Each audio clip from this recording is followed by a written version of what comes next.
అందరికీ క్రిస్మస్ శుభాకాంక్షలు. ఇప్పటికే చాలాసేపు అయిపోయింది, ఒక 2 minutes. మీడియా కార్యక్రమంలో పాల్గొంటున్నటువంటి పెద్దలందరికీ, మీడియా ముందున్నటువంటి పత్రికా విలేకరులందరికీ మనస్ఫూర్తిగా నమస్కారాలు. అందరికీ క్రిస్మస్ శుభాకాంక్షలు తెలియజేస్తూ ఉన్నాం. నిజంగా నేను చాలా మాట్లాడుకుంటా. ఈ ప్రెస్ మీట్ ఉందంటే నాకు తెలిసిన ఒక 5-6 మంది విలేకరులకు ఫోన్ చేసిన, కొంతమంది ఫ్రెండ్స్కి మాట్లాడిన. ఏంది అంటే, ఆయన తిట్టినా తిట్టకపోయినా మారేదేం లేదు, అసలు ఇంతకంటే దరిద్రము భావదరిద్రం ఏముండదు, అసలు ఏం మాట్లాడతాం, విలువలతో కూడినటువంటి రాజకీయాలు చేయాలి తప్ప ఆ విలువలు అనేటివి రాష్ట్రంలో 2 ఏళ్ల నుంచి పోయినాయి. కాబట్టి విలువలతోని రాజకీయాలు లేనప్పుడు విలువలతోని లేని నాయకులతో ఏం మాట్లాడతామనే సందర్భంలో చాలామంది మాట్లాడిండ్రు. మాలంటలు లేదంటే భావితరాలకు రాజకీయాలు భవిష్యత్తులో ఎట్లుండాలంటే ఒక విలువలు అర్థవంతంగా విలువలతో కూడినటువంటి రాజకీయాలు చేయాలని కోరుకోవాలి, అట్లుండాలి కూడా. ముఖ్యమంత్రి అయిన తర్వాత రేవంత్ రెడ్డి గారు ఈ రాష్ట్రంలో అసలు మాటలు మాట్లాడితే బూతులు, మాటలు మాట్లాడితే బండబూతులే. నాకు అర్థం కాక ముఖ్యమంత్రి గారు మాట్లాడే మాటలు ఈయన బూతులతోని పోటీ పడుతుండా లేకుంటే అభివృద్ధితోని పోటీ పడుతుండా అర్థమవుతలేదు. ఇందాక మా లింగాన్ని అన్నట్టు, ఒకవేళ బూతులతోని పోటీ పడదంటే అదొక వ్యాసరచన పోటీ పెడితే రాష్ట్రంలో చాలామంది ఉన్నారు బూతులు మాట్లాడేవాళ్ళు. మా సంస్కారం అది కాదు, మా నాయకుడు నేర్పింది అది కాదు. సంస్కారం నేర్పిండు, ఒక పద్ధతి నేర్పిండు. అసలు ఎక్కడికి వెళ్ళి వచ్చిందో ఒక ముఖ్యమంత్రి అంటే, సీఎం అంటే చిల్లర మాటలు మాట్లాడు కాదు కదా, సీఎం అంటే కామన్ సెన్స్ లేకుండా మాట్లాడడం కాదు కదా. ముఖ్యమంత్రి అంటే ఈ రాష్ట్రానికి అందరి మంత్రుల కంటే ఒక ముఖ్యమైనటువంటి మంత్రివి ముఖ్యమంత్రి, చీఫ్ మినిస్టర్ అంటారు. చిల్లరగా మాట్లాడము, కామన్ సెన్స్ లేకుండా మాట్లాడడం, ఇవి ముఖ్యమంత్రి పదవికి, ముఖ్యమంత్రి కుర్చీ హోదాకు తగినట్టు లేవు కదా. ముఖ్యమంత్రి హోదా కుర్చీ ఇజ్జత్ పోతుంది. తెలంగాణ గౌరవాన్ని, తెలంగాణ ఆత్మగౌరవాన్ని పోగొట్టినవు. ఢిల్లీ స్థాయిలో, జాతీయ స్థాయిలో, అంతర్జాతీయ స్థాయిలో విదేశాలు తిరిగి ఈ కుర్చీ గౌరవాన్ని కూడా ముఖ్యమంత్రి పోగొడతా ఉన్నాడు. ఆనాడు కేసీఆర్ గారు మాట్లాడినటువంటి మాటలేంది, ముఖ్యమంత్రి గారు మాట్లాడుతున్నటువంటి మాటలు చాలా స్పష్టంగా అర్థమైంది. చాలా ఫ్రస్ట్రేషన్తో, సహనం కోల్పోయి అసహనంతో మాట్లాడుతూ ఉన్నాడు. చాలా కనబడుతుంది, కళ్ళకు కట్టొచ్చినట్టు కనబడుతుంది. నువ్వు ప్రజలకేం చేస్తావో చెప్పాల్సింది పోయి కేసీఆర్ గారు అన్నాడు, కొట్టాడి తెచ్చుకున్నటువంటి తెలంగాణలో దయ్యాల పాలైపోయింది, దొంగల పాలైపోయింది, అంగడి పాలైపోయింది, పెట్టుబడులు రాకుండా పోయినాయి. వాస్తవమే. అన్నిటికంటే ఎక్కువ నీకు అనుభవం ఉన్నది ఏంది? రియల్ ఎస్టేట్ రంగం కదా. అరే, అసలు రియల్ ఎస్టేట్ రంగం ఈ రాష్ట్రంలో ఉన్నదా? రియల్ ఎస్టేట్ రంగంలో చాలామంది బతికేవాళ్ళు, రియల్ ఎస్టేట్ రంగంలో పనిచేసుకొని చాలామంది బతికేవాళ్ళు, వాళ్ళకి ఇలా పనే లేకుండా పోయింది. రియల్ ఎస్టేట్ రంగం అంత బ్రోకర్ దందా జరుగుతూ ఉన్నది. తెలంగాణను మొత్తం 2 సంవత్సరాల కుదేలు చేసిండ్రు. కొట్లాడి తెచ్చుకున్నటువంటి తెలంగాణలో మంచిగా చేయకపోతే మీ తాట తీస్తామన్నాడు.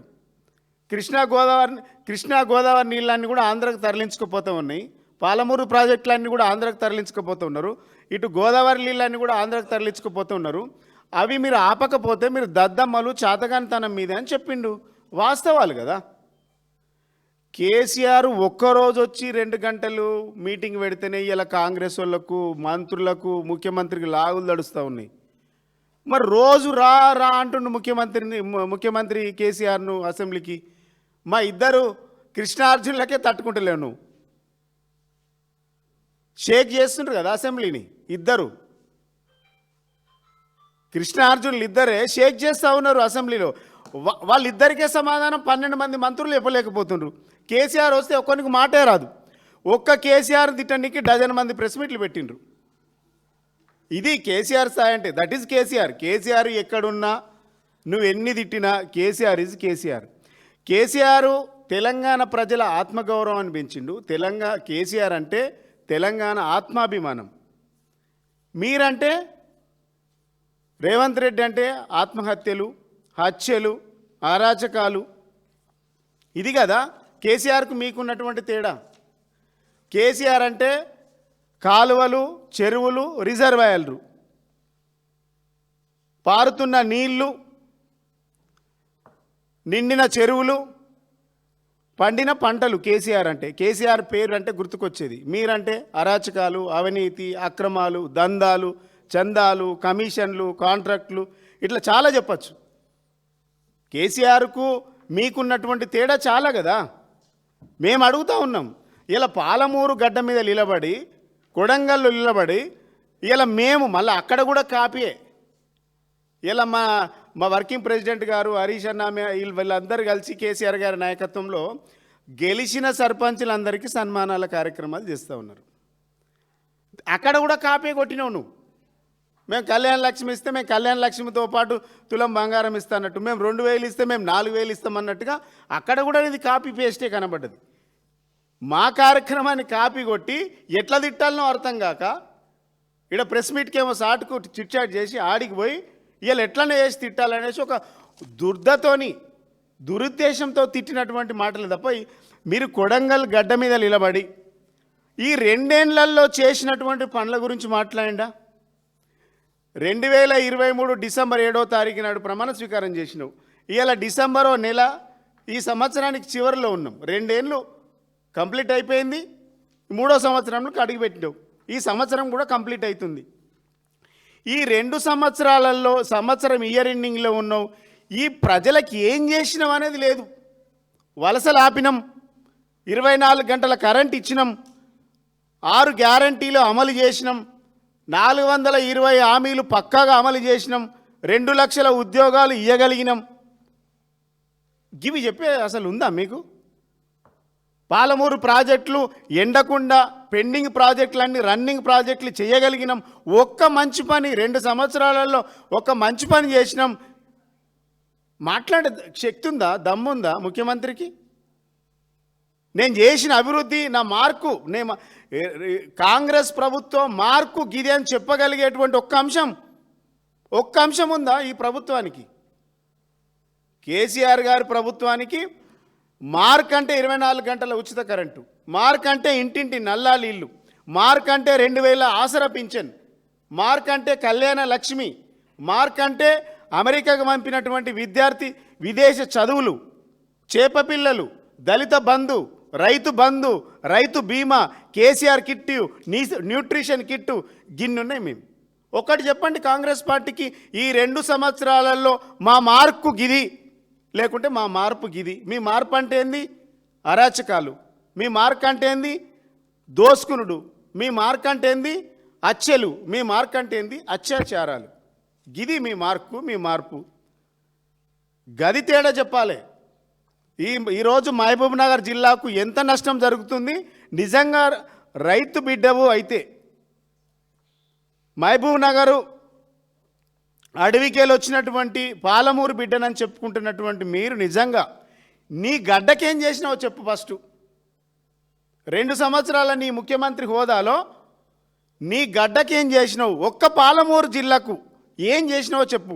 ఇలా మెడికల్ కాలేజ్ తెచ్చినా, వెటర్నరీ కాలేజ్ తెచ్చినా, ఇంకేంటిది ఎడ్యుకేషన్ అప్పు, ఇవన్నీ ఏడొచ్చినాయి? పేపర్లలో వచ్చినాయి. పేపర్లలో మాత్రమే వచ్చినాయి, ప్రాక్టికల్గా లేవు. కాంగ్రెస్ వాళ్ళది ఎట్లుందంటే ఒక ఇటుక పెట్టలేరు, ఇందిరమ్మ ఇల్లు అయిపోయిందని ప్రచారం చేసుకుంటారు. తట్టెడు మట్టి తీయలేదు, ప్రాజెక్టులన్నీ కట్టినామని ప్రచారం చేసుకొని రిబ్బెట్ కటింగ్లు చేసుకుంటారు. అసలు సిగ్గనిపించాలి ఈ ప్రభుత్వానికి. కట్టిన ఇల్లు పెట్టిన పొయ్యి మాది, దాంట్లో పోయి మీరు అందులో దూరి అంతా మీ ఖాతాలు వేసుకుంటున్నారు. ప్రభుత్వానికి, ముఖ్యమంత్రికి మేము మాట్లాడలేకపోతున్నాం. ఎందుకంటే చదువుకున్నాం, సంస్కారం ఉంది, యూనివర్సిటీకి వెళ్ళి వచ్చి పీజీలు పిహెచ్డీలు చేసినాం. కాబట్టి ఈ రాష్ట్రానికి, రాబోయే తరానికి అర్థవంతమైనటువంటి రాజకీయ విలువలు ఉండాలి. విలువలతో కూడినటువంటి రాజకీయాలు నడపాలని మా నాయకుడి నాయకత్వంలో మేము 20 ఏళ్ళు 25 ఏళ్ళ నుంచి మేము పనిచేస్తున్నాం. కాబట్టి విలువలతో కూడినటువంటి రాజకీయాలు చేయదలుచుకున్నాం. తిట్టాలనుకుంటే బజార్లో ఏదైనా తిట్టాలి. ఒక ముఖ్యమంత్రిగా ఉన్నటువంటి వ్యక్తి ఈ రాష్ట్ర ప్రజలకు ఏమన్నా పెట్టాలి. ముఖ్యమంత్రి అంటేవాడు ప్రజలకు ఏమన్నా పెట్టాలి. కానీ మైక్ పట్టుకొని తిట్టుడు అంటే ముఖ్యమంత్రి అంటే తిట్టుడు తప్ప పెట్టేది ఏం లేదు. ఇది రాష్ట్ర ప్రజల దురదృష్టం. 2 సంవత్సరాలు భరించిండ్రు. ఇంకా 2 సంవత్సరాలు ఎట్లా భరించాలని ప్రజలకు ఆలోచిస్తూ ఉన్నారు. 100 ఏళ్ళు నేనే ఉంటా, టీఆర్ఎస్ పార్టీ ఉండనే ఉండదని మీరు కాదు. రాహుల్ గాంధీ జేజమ్మ దిగొచ్చినా ఉండేది బీఆర్ఎస్ఏ, కేసీఆరే మళ్ళీ వచ్చేది కేసీఆర్ ప్రభుత్వమే, అది గుర్తుపెట్టుకోండి. మా ప్రభుత్వం వస్తుంది. ఈ కాంగ్రెస్ పార్టీకి సమైక్యాంధ్రలో కిరణ్ కుమార్ రెడ్డి చివరి ముఖ్యమంత్రి, ఈ తెలంగాణ రాష్ట్రంలో కాంగ్రెస్ పార్టీకి మీరే చివరి ముఖ్యమంత్రి, అది గుర్తుపెట్టుకోండి. మేము మాట్లాడాలంటే చాలా మాట్లాడతాం. మేము ఏదైనా ప్రశ్నకు సమాధానం, ప్రశ్న టు ప్రశ్న. మీకు చిత్తశుద్ధి ఉంటే, మీకు నిజంగా విలువలతో కూడినటువంటి రాజకీయాలు చేయాలంటే 2 సంవత్సరాలు మీకు తెలంగాణ ప్రజలు ఒక గొప్ప అవకాశం ఇచ్చిండ్రు. ఈ ప్రజలకు ఏం చేసిండ్రో చెప్పుండ్రి అడుగుతున్నాం. నీకు చిత్తశుద్ధి ఉంటే మీ మహబూబ్నగర్ జిల్లాకి ఏం చేసినావు, నేను గెలిపించిన కొడంగల్కి ఏం చేసినావు, ఈ తెలంగాణ ప్రాంతానికి ఏం చేస్తున్నావు? 2 సంవత్సరాలలో ఒక వైట్ పేపర్ రిలీజ్ చేయి. ఈ తెలంగాణ ప్రజలకు నేను ఇచ్చినటువంటి హామీ గిది, నేను చేసిన గిది, ఈ పని చేసిన, పక్కాగా ఈ పని చేసిన అని చూపించే దమ్ము ఈ ప్రభుత్వానికి ఉందా అంటున్నా నేను. ఇది లేదు, మీకు సబ్జెక్టు లేదు, సరుకు లేదు, చిల్లర మాటలు మాట్లాడాలి, చీప్ పాలిటిక్స్ చేయాలి, డైవర్ట్ పాలిటిక్స్ చేయాలి, పబ్బం గడుపుకోవడానికి చేస్తున్న ప్రయత్నం తప్ప మేము మీ ట్రాప్లో పడం. మేము రెచ్చగొట్టి 4 బూతులు మాట్లాడి ఏదో డైవర్ట్ పాలిటిక్స్ చేయాలనుకుంటున్నారు. డెఫినెట్గా మీరు ఇచ్చిన హామీల గురించి నిలదీస్తాం, మీరు ఆడుతున్న అబద్ధాల గురించి మాట్లాడతాం, మీరు చేస్తున్నటువంటి దందాల గురించి మాట్లాడతాం, మీరు వసూలు చేస్తున్న చందాల గురించి మాట్లాడతాం, మీరు తీసుకుంటున్న కమిషన్ల గురించి మాట్లాడతాం, మీరు ఇస్తున్న కాంట్రాక్ట్ల గురించి ప్రతి నిమిషం ప్రతి క్షణం కాంగ్రెస్ పార్టీని నిలదీస్తాం. మీ పార్టీ, మీ జేజమ్మ దిగొచ్చిన కేసీఆర్ని ఏం చేయాలన్న సంగతి గుర్తుపెట్టుకోవాలని మేము చెప్తా ఉన్నాం. ఇప్పటికైనా మారుండ్రి. 2 సంవత్సరాలు గడిచిపోయింది ఈ ఇయర్తో, ఇంకా 5 రోజులు అయితే ఇయర్ ఎండింగ్ అవుతుంది. ఇంకా 2 సంవత్సరాలు. ఈ 2 ఏళ్ళైనా ప్రజలను ఒప్పించుకునే ప్రయత్నం కాంగ్రెస్ ప్రభుత్వం, ముఖ్యమంత్రి చేసుకోవాలి. విజ్ఞతతో ఉండండి. తిట్టుడు మొదలు పెడితే మాకంటే తిట్టుడు ఎవరు లేడు. మీరే ప్రాంతంలో పుట్టినరో, మేము తెలంగాణ ప్రాంతంలో పుట్టినాం. ఈ రాష్ట్రంలో బూతులు మాటలు ఎవరికి రావు అంటే పొరపాటే, అందరికీ వచ్చు. మాకు విజ్ఞత ఉంది. లేనోళ్ళు ఎట్లా మాడుతుండ్రో ప్రజలు చూస్తుండ్రు. ఇది గమనించుకోవాలని తెలియజేస్తా ఉన్నాం. Thank you.